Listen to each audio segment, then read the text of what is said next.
Judge questions plan to remove capsized ship in huge chunks. Savannah, Georgia, AP. A federal judge Friday ordered attorneys for the U.S. Coast Guard and a maritime salvage company to answer detailed questions about plans to remove an overturned cargo ship on the Georgia coast by sawing it into 8 enormous chunks. The salvage firm Donjon-SMIT filed suit February 13 asking the judge to halt removal of the South Korean freighter Golden Ray, which capsized off St. Simon's Island on September 8 shortly after leaving the nearby Port of Brunswick with 4,200 automobiles in its cargo decks. The multi-agency command overseeing the wreck removal hopes to start cutting the ship into sections in April. But Donjon-SMIT says the Coast Guard violated the Federal Oil Pollution Act when it allowed the ship's owner to drop the company for a rival salvage firm willing to remove the vessel in larger pieces. Donjon-SMIT's complaint says that plan threatens an environmental disaster. U.S. District Court Judge Lisa Godby has scheduled a hearing for Tuesday.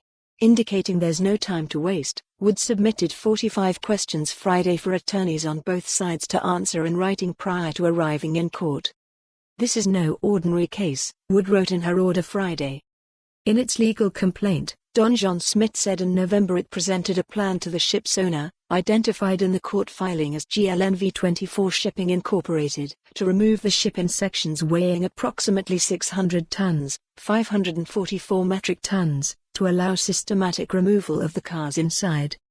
The company said the ship's owner rejected its plan and hired another firm, T&T Salvage, willing to remove the vessel in larger chunks of up to 4,100 tons, 3,720 metric tons.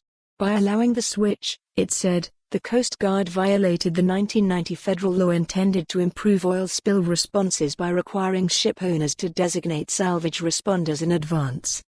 In her Friday order, the judge said she wants to know specifically who made the decision to hire a different salvage company and what exceptional circumstances justified the change.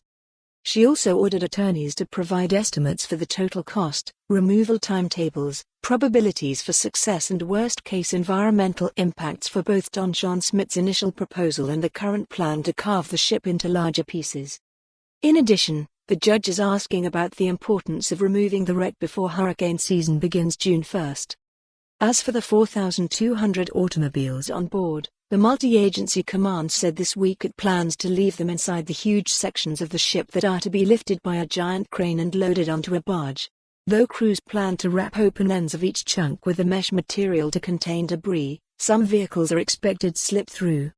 "We do expect that some of the cars will end up in the water as part of the cutting process." For more on this story, visit the news article link.